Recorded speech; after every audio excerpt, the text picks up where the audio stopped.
Bismillahirrahmanirrahim.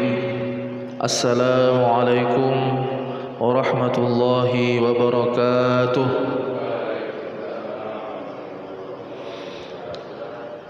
Alhamdulillah, alhamdulillahi rabbil alamin.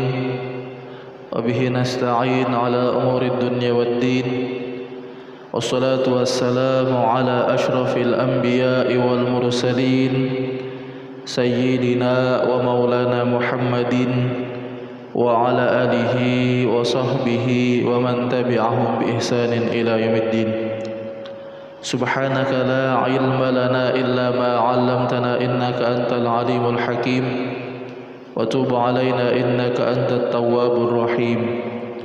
Rabbi shrah li sadri wa yassir li amri wahlul 'uqdatam min lisani yafqahu qawli. Allahumma ja'alna mimman yastami'una al-qawla fayattabi'una ahsanah, amma ba'du. Hadratul muhtaramin, segenap para jamaah yang dirahmati Allah Subhanahu wa taala, marilah kita bersama-sama manjatkan rasa puja dan puji syukur kita kehadirat Allah Subhanahu wa taala atas segala limpahan rahmat, taufik, hidayah pada kita semua, sehingga alhamdulillah di pagi yang mulia ini kita bisa hadir di tempat yang paling dicintai Allah Subhanahu wa taala ini untuk bersama-sama melaksanakan kewajiban kita kepada Allah Subhanahu wa taala. Maka harapan dan doa kita mudah-mudahan segala amal ibadah yang kita kerjakan, amal ibadah yang diterima oleh Allah Subhanahu wa taala. Amin amin ya rabbal alamin. Dan tak lupa pula salawat beriring salam senantiasa tercurah kepada junjungan kita Nabi besar Muhammad sallallahu alaihi wasallam beserta seluruh keluarga, para sahabat dan para pengikut baginda Rasulullah ila yaumil qiyamah. Hadirin jamaah yang dirahmati Allah Subhanahu wa taala, sebelum kita memulai kajian kita pada pagi hari ini, tama-tama kami ingatkan kepada jamaah sekalian yang mungkin hadir dan belum berniat i'tikaf untuk menyempurnakan kegiatan kita pada pagi hari ini. Mari kita bersama-sama berniat i'tikaf dengan niat nawaitul i'tikafa fi hadzal masjidi muddata iqamati sunnatan lillahi ta'ala. Sengaja aku niat i'tikaf di masjid ini selama aku berdiam sunnah karena Allah Subhanahu wa taala. Kemudian yang kedua, mari kita bersama-sama untuk membaca suratul Fatihah, yaitu dengan niat mudah-mudahan Allah Subhanahu wa taala senantiasa menjaga kita beserta seluruh keluarga kita, mudah-mudahan senantiasa diberikan sehat wal afiah. Dan apabila ada di antara mereka yang sakit, kita doakan bersama-sama mudah-mudahan penyakitnya diangkat oleh Allah Subhanahu wa taala dan dijadikan sebagai penggugur daripada dosanya. Dan juga khususnya kita berdoa mudah-mudahan wabah yang melanda negeri kita ini mudah-mudahan segera diangkat oleh Allah Subhanahu wa taala. Yang sakit mudah-mudahan disembuhkan penyakitnya oleh Allah Subhanahu wa taala. Yang memiliki masalah dalam kehidupannya mudah-mudahan Allah berikan jalan keluar atas segala masalah yang dia hadapi, dan mudah-mudahan segala hajat doa kita baik urusan dunia maupun urusan akhirat mudah-mudahan semua dikabulkan oleh Allah Subhanahu wa taala. Ala hadhihi niyyah wa kulli niyatin shalihah. Al-Fatihah. A'udzu billahi minasyaitonir rajim. Bismillahirrahmanirrahim. Alhamdulillahirabbil alamin arrahmanir rahim maliki yaumiddin. Iyyaka na'budu wa iyyaka nasta'in. Ihdinas siratal mustaqim. Siratal ladzina an'amta 'alaihim ghairil maghdubi 'alaihim waladdallin. Amin. Mudah-mudahan dengan berkat Fatihah yang kita baca, segala doa harapan kita semua dikabulkan oleh Allah Subhanahu wa taala. Amin amin ya rabbal alamin. Hadirin jamaah yang dirahmati Allah Subhanahu wa taala, di pagi yang mulia ini kita akan membahas tentang ilmu tauhid. Alhamdulillah kita diamanahi untuk bersama-sama mengkaji dan mempelajari ilmu tauhid. Adapun kitab yang kita ambil untuk kita pelajari, sebenarnya kitab tauhid ini banyak sekali. Ya, mulai dari yang paling rendah sampai yang paling tinggi. Tapi kita ambil yang dasarnya saja. ada satu kitab yang sangat bagus, yang mana ini dikarang oleh ulama Indonesia. Tapi memang beliau ada keturunan daripada Yaman dan sempat belajar di sana, yaitu Al-Habib Abdurrahman bin Segaf As-Segaf, yang mana beliau ini ya abad 19 ya. Tapi beliau sebelum Indonesia merdeka, hidup sezaman dengan Al-Habib Ali Kuitang di Indonesia, dan sempat menjabat sebagai qadhi atau ya bisa dibilang kalau sekarang ya mungkin gubernur lah di masanya. Dan dahulu ya seorang qadhi, seorang pemimpin ini seorang yang alim. Beliau adalah Al-Habib Abdurrahman bin Segaf As-Segaf. Di antaranya beliau mengarang satu kitab ya yang berjudul Al-Halaqah Ar-Rabi'ah fi Durusil Aqaidid Diniyah, yaitu adalah juz keempat dalam pelajaran akidah-akidah di dalam agama, yang mana isinya adalah tentang masalah ilmu tauhid. Ini yang insyaallah akan kita sama-sama pelajari, yang mana ilmu tauhid memang beberapa di antara kita ada yang meremehkan ilmu tauhid. Ada yang menganggap sebagai ilmu tauhid ini ilmu anak-anak, artinya ilmu yang diajarkan kepada anak-anak kecil tentang bagaimana Allah, sifat-sifat Allah. Kalau ada yang mengatakan demikian, tidak kita salahkan, benar. Kenapa? Karena memang awwal wajibin 'alal insani, kata Imam Ibn Ruslan, ma'rifatul ilahi bistiqani. Hal yang pertama kita wajibkan untuk kita ketahui kepada anak-anak kita adalah tentang bagaimana dia mengenal Allah dengan yakin.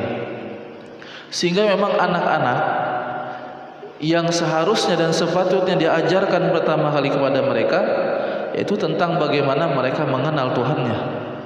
Makanya anak-anak kecil diajarkan tentang sifat 20, atau bagaimana mereka tentang mengenal Allah Subhanahu wa taala. Ya, kalau kita dulu mungkin ada yang belajar Aqidatul Awam dan lain sebagainya. Nah, itu memang benar, ilmu tauhid ini bisa dibilang ilmu yang diajarkan kepada anak-anak. Tapi bukan hanya untuk anak-anak saja. Ibarat kata ilmu tauhid ini sebagai pagar ya. Kalau kita bikin rumah, tentu juga ada pagarnya untuk melindungi rumah kita. Nah, pagar ini bagi seorang anak kecil, atau ilmu tauhid bagi seorang anak kecil ibarat pagar rumah, yang mana pagar ini tentunya dibangun ya tidak selamanya seperti itu. Mungkin orang kita baru pertama bangun rumah, tidak mungkin pagar langsung yang besar, ya pagar yang kecil dulu. Ya, tapi seiring berjalan waktu pagar ini ya senantiasa kita perbaharui dan kita perbaiki hingga akhirnya betul-betul kokoh. Karena ilmu tauhid ini ilmu yang membentengi dan memagari daripada akal dan pikiran kita. Itu peran daripada ilmu tauhid yang berbeda dengan ilmu-ilmu yang lain. Maka tidak salah kalau ada orang yang mengatakan ilmu tauhid ilmu anak-anak. Tapi kalau dia mengatakan ilmu itu hanya untuk anak-anak, nah itu pemahaman yang salah. Artinya bukan untuk orang tua, hanya untuk anak-anak, nah itu salah. Ya. Ada juga yang mengatakan ilmu tauhid ini atau ilmu kalam, ya, ilmu yang memang tidak perlu diperdalam. Karena katanya kalau kita terlalu banyak memperdalam ilmu tauhid atau ilmu kalam ini, kadang-kadang bisa jadi stres, bisa jadi gila, ya, atau bisa jadi sesat. Nah, kalau kita katakan bahwasanya orang tidak dianjurkan untuk memperdalam ilmu tauhid, itu benar, ya. Bahkan ulama-ulama salaf terdahulu memang mengatakan la tata'ammaku fi ilmil kalam, jangan terlalu dalam menyelam di dalam ilmu tauhid. Kita hanya sekedar diwajibkan mengetahui tentang dasar-dasarnya saja. Ya. Tapi kalau untuk menyelam lebih dalam, menggali lebih dalam, itu memang sebagian ulama dahulu tidak menganjurkan, kecuali memang orang yang memang ahli dan pilihan Allah Subhanahu wa taala. Tetapi kalau seandainya mengatakan kalau kita belajar ilmu tauhid itu nanti akan sesat, nah ini justru ini pendapat yang menyesatkan. Ya.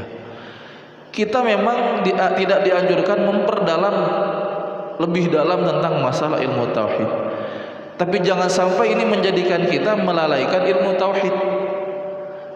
Wah, nanti kalau belajar tauhid katanya itu ada orang yang jadi gila dan lain sebagainya. Kan ada yang seperti itu. Nah, justru itu yang pemahaman yang menyesatkan. Karena sebenarnya inilah yang menjadi dasar, pondasi daripada seluruh ibadah yang kita kerjakan, itu ilmu tauhid. Kalau tidak percaya, kita buka kitab fikih, lihat semua ibadah. Maka di situ di dalam setiap syarat ibadah mesti didahului dengan syaratnya adalah Islam atau seorang muslim, syarat wudu dan ibadah-ibadah yang lain ada di sana tertulis Islam, yang menandakan bahwasanya akidah kita atau agama kita ini jangan sampai lepas daripada diri kita. Ketika itu lepas, maka ibadah-ibadah pun juga lepas. Nah, agar supaya akidah kita ini melekat daripada diri kita, nah maka perlulah benteng yang namanya ilmu tauhid. Ada juga yang mengatakan, buat apa belajar ilmu tauhid? Itu ilmu yang tidak diajarkan di zaman Rasulullah. Enggak ada Rasulullah pelajari ilmu tauhid. Kalau sekilas kita katakan benar, tidak ada ilmu tauhid di masa Rasulullah. Artinya Rasulullah menyuruh kepada sahabat, "Hai kalian belajar ilmu tauhid." Tidak ada.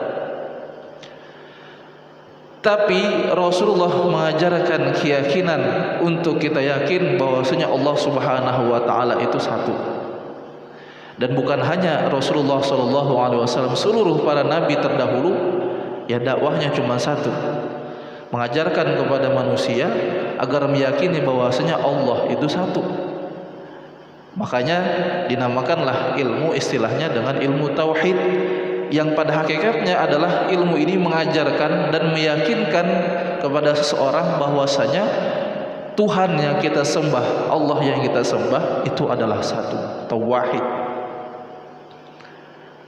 Jadi kalau misalkan ada yang mengatakan tidak perlu belajar, tidak ada itu ilmu itu di zaman Rasulullah, atau ada yang mengatakan itu bid'ah, tidak ada di zaman Rasulullah. Nah, justru pernyataan ini yang menyesatkan.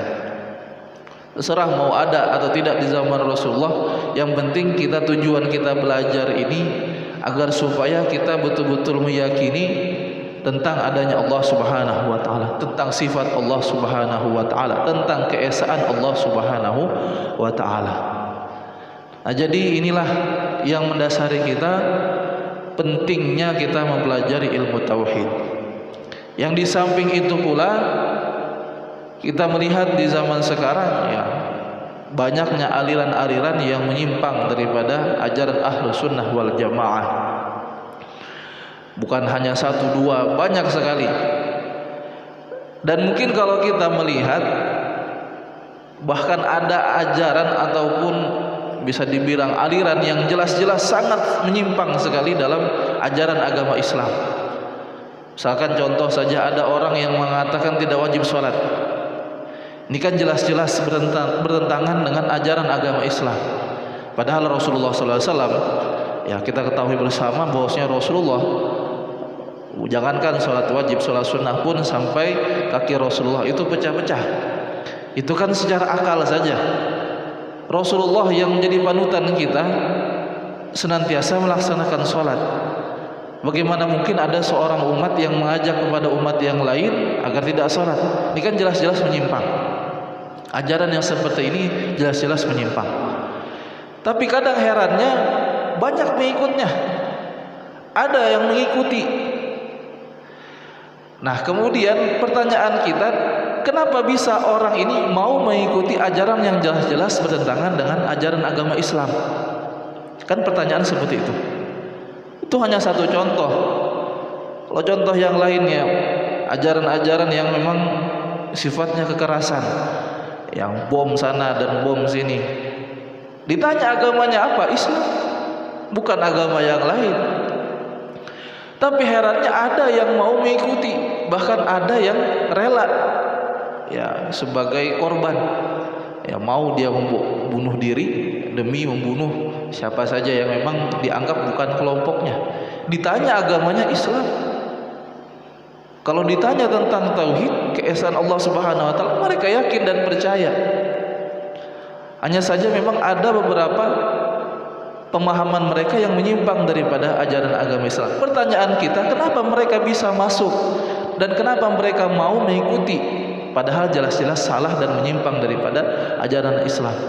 Satu jawabannya, karena kurangnya daripada benteng yang ada dalam akal pikiran mereka. Kurang kuatnya pemahaman tauhid tentang keyakinan mereka kepada Allah Subhanahu wa taala. Nah, inilah yang menjadi celah musuh-musuh agama Islam untuk menyerang daripada umat-umat Islam. Bahkan melalui ya berbagai macam pernyataan dan pendapat yang bisa menggoyahkan akal manusia. Kalau memang orang itu imannya tidak kuat, tauhidnya tidak kuat, seketika dia akan runtuh. Seketika dia pun akan ikut terhadap pemahaman orang-orang yang mengajaknya untuk menyimpang daripada ajaran agama Islam. Ya. Karena memang musuh-musuh umat Islam ini mereka mengakui untuk melakukan peperangan kepada orang Islam secara langsung mereka tidak akan sanggup. Ya. Nah, sekarang yang menjadi misi mereka bukan memerangi secara fisik, tapi memerangi melalui akal dan pikiran. Dan akal pikiran ini luar biasa pengaruhnya. Sebagai contoh saja, contoh dalam sehari-hari, ya, bagaimana pengaruhnya ketika orang mempengaruhi akal seorang manusia itu bisa melekat sampai kapanpun. Sebagai contoh saja, anggap misalkan air, ya, air dalam kemasan. Ketika saya katakan air dalam kemasan, apa yang terbayang dalam pikiran kita? Ada satu kalimat yang terbayang, mohon maaf ya kita sebutkan Aqua lah, ya kan? Ya padahal sebenarnya ini mereknya bukan Aqua, ya kan? Mereknya apa ini? Ya banyak merek. Tapi karena kita sudah terdoktrin bahwasanya air dalam kemasan itu adalah itu, pikiran kita itu sudah terfokus ketika kita sebut air mineral, ya maka terbayang dalam pikiran kita ya satu merek tadi. Ketika kita katakan sepeda motor, coba bayangkan sepeda motor, apa yang terlintas dalam pikiran kita? Honda. Ya. Padahal sepeda motor banyak. Nah, itu salah satu contoh saja bagaimana pengaruhnya ketika seseorang itu artinya mengalahkan pemikiran seseorang.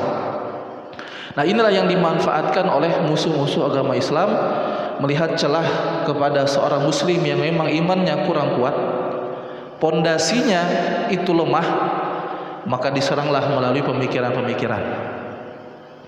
Saya berteman dengan salah seorang di media sosial. Dia ini orang liberal, memang tidak terlalu terkenal. Saya pun tidak sengaja berteman, ya, hanya berteman, ya, melihat sajalah aktivitas statusnya. Dan memang saya memantau melihat ya memang banyak hal-hal yang dia komentari dalam ajaran agama Islam. Dia agamanya Islam.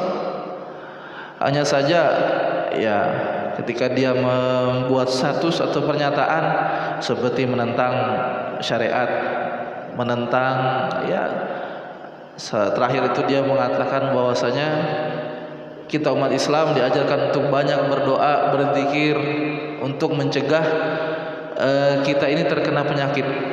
Dia katakan dalam statementnya itu bahwasanya itu bertentangan dengan ajaran Allah katanya dan menghina ajaran Allah.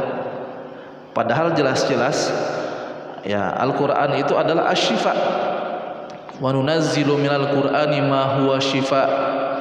Allah Subhanahu wa taala menurunkan Al-Qur'an, artinya ayat Al-Qur'an itu sebagai obat penyembuh. Bahkan dia katakan dia tidak percaya yang seperti itu. Dia katakan bahwasanya ketika kita menggunakan zikir dan ayat Allah untuk sebagai penyembuh itu penghinaan kepada Allah. Yang menarik ketika saya baca komentarnya, banyak di antaranya yang mendukung, yang mana agamanya Islam juga. Ya, berarti kan ada yang mengikuti seperti itu.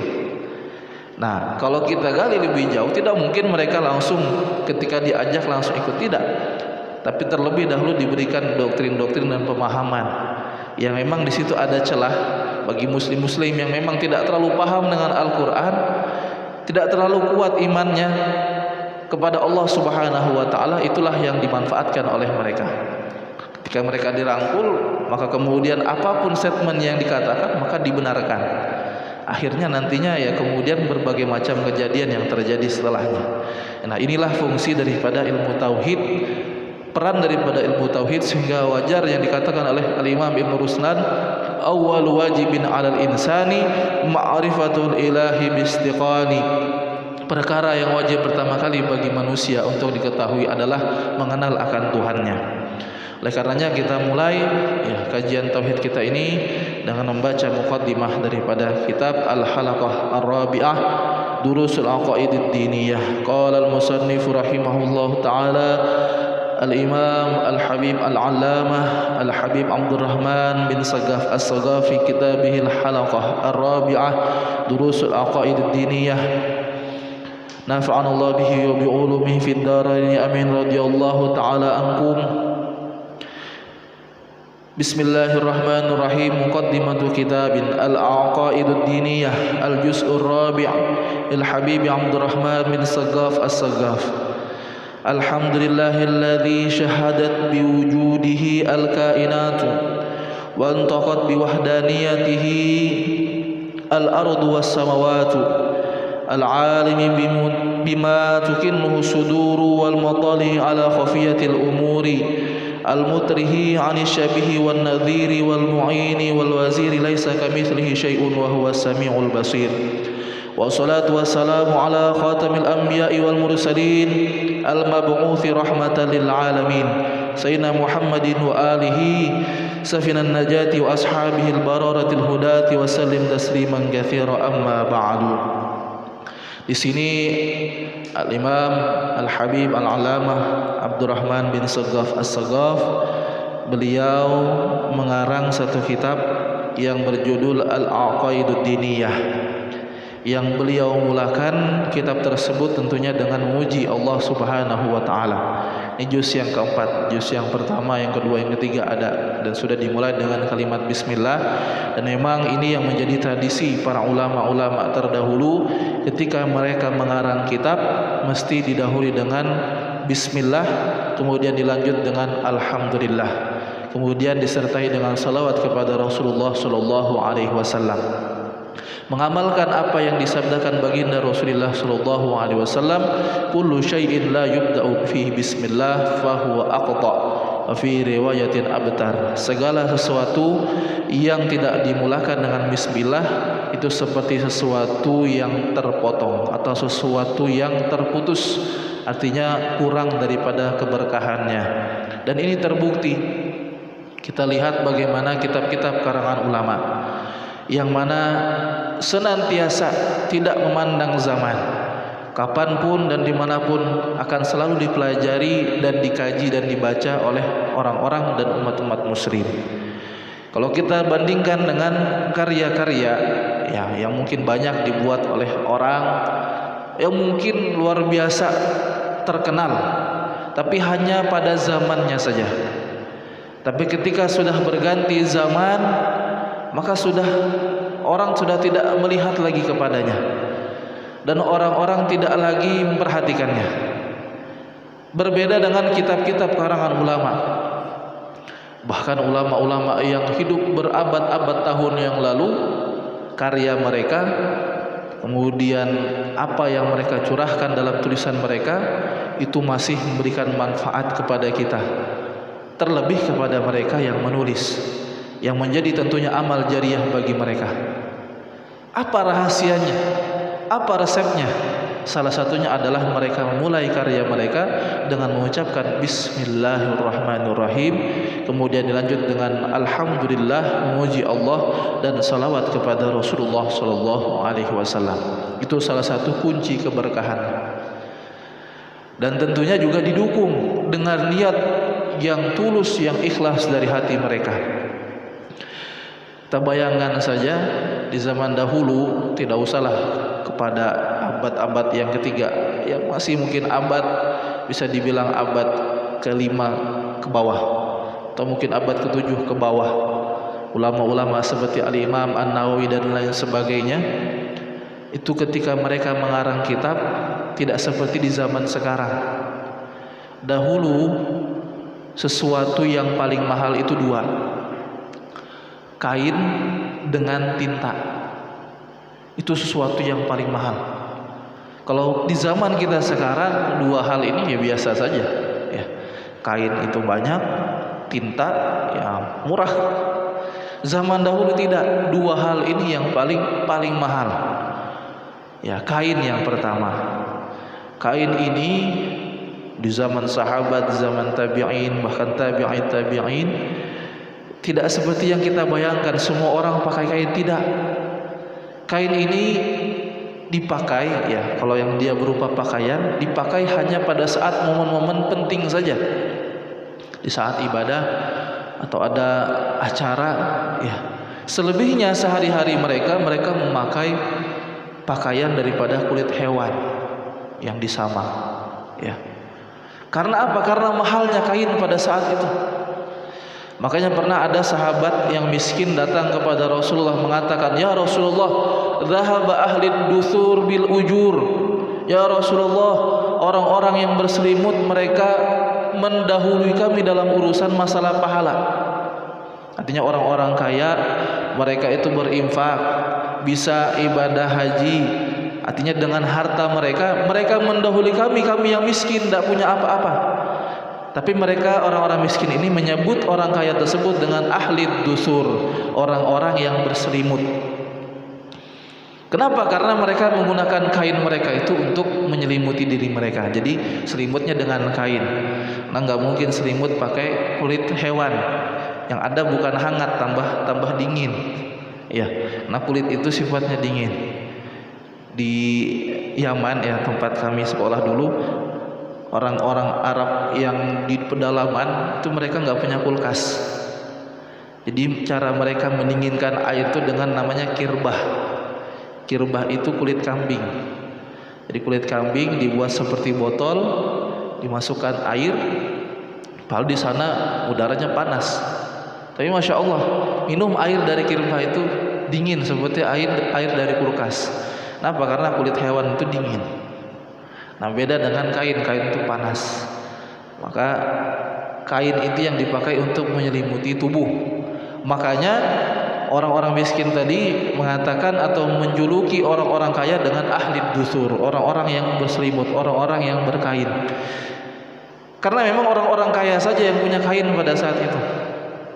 Ya, kemudian dalam hadis tersebut Rasulullah mengajarkan kepada orang miskin tadi untuk mengamalkan subhanallah, alhamdulillah, Allahu akbar, itu sebanyak 33 kali setelah selesai sholat, sebagai ganti ya upaya kita untuk mendahului orang-orang yang diberikan rezeki oleh Allah dalam masalah pahala. Tapi pada intinya salah satu hal yang paling berharga dahulu adalah kain. Yang kedua tinta. Kalau kita di zaman sekarang ini murah saja ya. Ada apalagi canggih, ada printer itu ya. Print ya, murah berapa aja harganya. Dahulu di zaman dahulu tinta ini sesuatu yang paling mahal. Ya. Nah, ulama-ulama seperti Al-Imam An-Nawawi rahimahullah taala, beliau yang mengarang kitab, beliau sendiri yang menulis dan beliau yang menyebarkan. Dari mana uangnya? Dari usaha beliau sendiri. Ya. Beliau yang membeli, beliau juga yang menyebarkan. Kalau kita mungkin zaman sekarang jarang seperti itu. Ini kadang punya karya bawa ke penerbit, yang penerbit yang menguruskan kadang minta balasan. Imam Nawawi tidak seperti itu. Beliau menulis dengan ilmu beliau dan usaha beliau, upaya beliau, kemudian beliau sebarkan. Sehingga memang betul-betul niat beliau bukan mencari keuntungan di dalam menulis suatu karya, tapi betul-betul ingin menyebarkan dakwah agama Islam dan mengajarkan ajaran-ajaran agama Islam kepada umat. Sehingga itulah yang dinilai dan dilihat oleh Allah Subhanahu wa taala dan menjadi juga kunci daripada keberkahan daripada ilmu yang mereka ajarkan kepada kita. Sehingga ilmu tersebut, karya beliau tersebut tidak termakan oleh zaman. Kapanpun dan dimanapun akan senantiasa dipelajari dari dua tersebut. Yang pertama, mereka mulai dengan bismillah, kemudian alhamdulillah, muji Allah dan salawat kepada Rasulullah, dibarengi dengan keikhlasan mereka dalam menyebarkan agama Islam. Nah, ini yang bisa kita amalkan juga dalam kehidupan kita sehari-hari. Siapa yang tidak ingin kita ini dikenang oleh orang walaupun setelah kita meninggal? Nah, kita bisa mengambil hikmah dari hal tersebut. Salah satu upaya kita adalah senantiasa memulai sesuatu hal dengan bismillahirrahmanirrahim. Kita tidak meminta agar kita itu supaya terkenal, tidak. Tapi insya Allah dari upaya kita tersebut akan dilihat dan dibalas oleh Allah Subhanahu wa taala. Yang kedua, senantiasa dalam apapun yang kita kerjakan, ya, kita bekerja bahkan ya, niatkan di situ bahwasanya kita ini bekerja untuk menyebarkan agama Allah, untuk menyebarkan kebaikan dan mengenalkan agama Islam kepada orang. Insyaallah dengan dua niat tersebut, upaya kita, hasil kita itu akan diberkahi oleh Allah Subhanahu wa taala. Inilah yang diamalkan oleh ulama-ulama terdahulu. Yang mana beliau mulai kitab beliau dengan memuji Allah Subhanahu wa taala dengan mengucapkan alhamdulillah, segala puji bagi Allah. Syahadat biwujudihil kainat, yang mana wujudnya ini disaksikan oleh seluruh makhluk. Wa antaqat biwahdaniyatil al-ardu was samawat, dan keesaannya ini dituturkan oleh langit dan bumi. Al-alimi bima tukinnuhu sudur wal matali ala khafiyatil umur. Allah Subhanahu wa taala zat yang mengetahui apa yang terkandung dalam isi hati seseorang dan melihat segala sesuatu yang sifatnya tersembunyi. Al-mutarihi 'ani syabihi wan nadhiri, dan zat yang suci daripada segala sesuatu yang menyerupai daripada Allah Subhanahu wa taala. Wan nadhir wal mu'ini wal wazir laisa kamitslihi syai'un wa huwas samiul basir. Zat yang membantu, zat yang menolong, zat yang mendampingi, yang mana zat tiada satupun yang serupa kepadanya, dan zat yang maha mendengar dan maha melihat. Wassalatu wassalamu ala khatamil anbiya'i wal mursalin, dan salawat dan salam atas penutup daripada para nabi dan para rasul, al-mab'uthi rahmatan lil alamin, yang diutus sebagai rahmat bagi seluruh alam, Sayyidina Muhammadin wa alihi safinan najati wa ashabihil bararatil hudah, itu Sayyidina Muhammad sallallahu alaihi wasallam dan seluruh keluarganya di atas kapal keselamatan, dan para sahabat-sahabat yang mereka membawa hidayah dan salam atas mereka semua. Amma ba'du. Nah, jadi ini muqaddimah, pembukaan daripada kitab Al-Aqaid Ad-Diniyah, yang insyaallah nanti akan dilanjut tentang muqaddimah, pembukaan daripada kitab tauhid ini, tentang bagaimana apa yang dibahas, kemudian apa gunanya, ya, apa fungsinya, apa hasilnya, buahnya ketika kita mempelajari ilmu tauhid. Kemudian siapa yang mengarang ilmu tauhid, kemudian dari mana sumbernya, yang insyaallah akan kita lanjutkan dalam pertemuan yang akan datang. Yang pada intinya, ketika kita betul-betul ya meyakini dan ahli dalam ilmu tauhid ini berbeda dengan ilmu yang lain. Kalau ilmu fikih, orang yang ahli dalam ilmu fikih itu memang akan nampak dari sisi ibadahnya, karena fikih berkaitan dengan ibadah. Tapi kalau orang tauhid tidak ada nampak pada dirinya sekalipun, ya, karena memang ilmu tauhid ini tentang ilmu keyakinan. Tapi yang membedakan ketika orang ini seorang yang ahli fikih, yang memang di situ dia banyak mengamalkan apa yang dia ketahui daripada ibadah, di situ ada peluang, ya, bukan dalam artian kita katakan ahli fikih ini orang yang riya, tidak, tapi ada peluang yang sangat besar bagi syaitan untuk menanamkan sifat ujub, sifat riya pada ibadah yang dia kerjakan. Tapi kalau ilmu tauhid ini masalah keyakinan, apa yang mau dibanggakan? Karena ini ada dalam pikiran kita. Nah, sehingga inilah yang membedakan. Sehingga orang yang ahli dalam ilmu tauhid ini seolah-olah seperti orang yang berjalan tanpa ada keraguan sedikit pun. Seperti orang yang berjalan dengan tegak, tidak terpengaruh dengan hal baik itu kiri ataupun kanannya. Kenapa? Karena betul-betul keyakinan kuat dengan Allah Subhanahu wa taala. Dan kita akui ahli tauhid, orang yang paling kuat keyakinannya kepada Allah, yang tentunya para nabi dan para rasul. Selanjutnya para aulia, selanjutnya orang-orang saleh. Dan yang paling rendah adalah derajat orang awam, yang mungkin kita berada pada derajat tersebut. Tapi kita ini tentunya tidak hanya ingin bertahan pada derajat tersebut, pelan-pelan.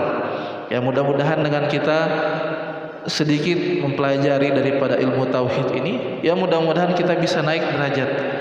Ya minimal kita menjadi orang-orang yang saleh lah. Ya. Mudah-mudahan kita ini bisa ikut dikumpulkan bersama dengan orang-orang tabi'in dan mursalin, orang-orang daripada pengikut Rasulullah dan juga para nabi dan para rasul. Itulah harapan kita. Mudah-mudahan kita semakin mengenal Allah Subhanahu wa taala, dan harapan utama kita, tujuan kita adalah agar kita semakin dekat dengan Allah Subhanahu wa taala. Inilah yang menjadi modal kita, bekal kita untuk kita khusyuk dalam ibadah.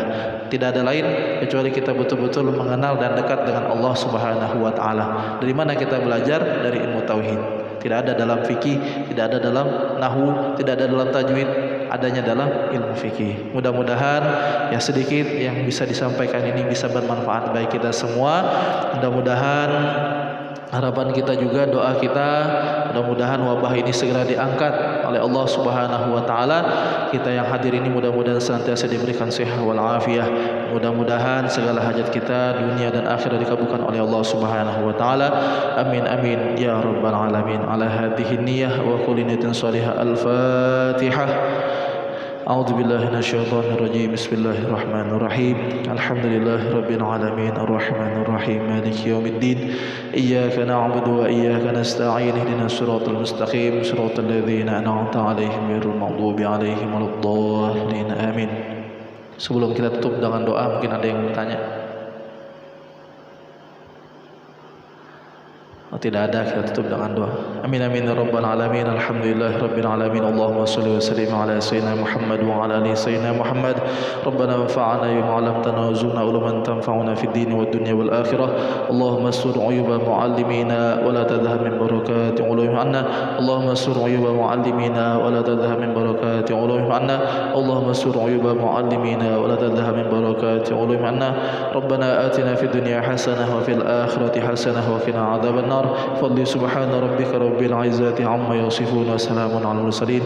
Alhamdulillahi rabbil alamin. Demikian yang dapat disampaikan, kurang lebihnya mohon maaf. Wallahul muwaffiq ila aqwamit thoriq. Wassalamualaikum warahmatullahi wabarakatuh. Qabbalallahu minkum